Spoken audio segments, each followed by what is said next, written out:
এই দেখুন আমার ল্যাব কি সুন্দর বিছানায় নিশ্চিন্তে ঘুমাচ্ছে। এই আমার সঙ্গে শুয়ে থাকবে, আমি ওদিকটায় শোবো, ও এখানে এতটা জায়গা নিয়ে ও শোবে।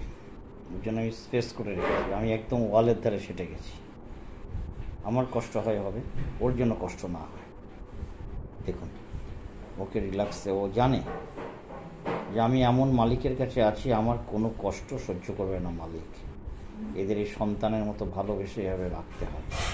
দেখুন আমি রেখেছি, কীভাবে রেখেছি দেখুন। ও সবসময় এভাবে আদরে মানুষ হচ্ছে। ওর সামান্যতম কষ্ট হলে আমাদের চোখের জল পড়ে, ওকে কষ্ট সহ্য করতে দিই। সঙ্গে সঙ্গে ডাক্তারের সঙ্গে কনসাল্ট, যা করার তাই। এখন একটু ওয়েট হয়ে গেছে, খাবার একেবারে কন্ট্রোল করে দিয়েছি, কোনো মায়া মমতা নেই, ভাত টোটাল বন্ধ করে দিয়েছি। ওয়েট নামাতে হবে। আমি আগে ওকে নিয়ে হাঁটতাম, আমি হাঁটুর জন্য পারি না, কারণ আমি পড়ে যাই, ওর সঙ্গে টান রাখতে পারি না। যার জন্য যতটুকু ছাদে হাঁটা চলা করে, ঘরে একটু লাফায়, খাওয়া কন্ট্রোল করে দিয়েছি। কিন্তু ওকে বাইরে বার করে দেবো, ফেলে দেবো, বা ওকে মারবো?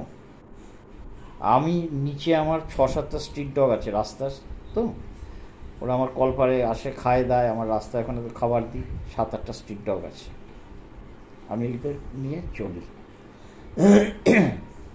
সুতরাং কেউ আনন্দ করে ডগি নিয়ে এলেন কিনে, পয়সা আছে নিয়ে এলাম, স্ট্যাটাস মেনটেন করছেন, ওইভাবে স্ট্যাটাস মেনটেন করবেন না,